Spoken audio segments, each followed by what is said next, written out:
கண்கட்டு போன பின்பு தெய்வத்தை அறிஞ்சே எட்டத்தில் நின்னு துதிச்சே ஏங்கி நெஞ்சு கொதிச்சே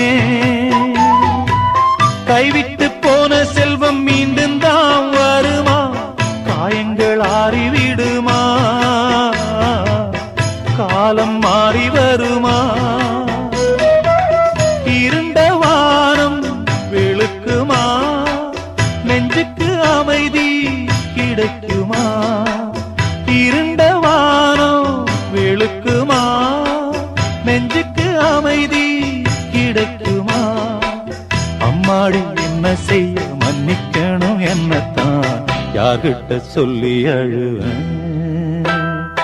ராத்திரிக்கு கொஞ்சம் ஊத்திக்கிறேன் நொந்த மனச கொஞ்சம் தேத்திக்கிறேன் சொல்லாம தவி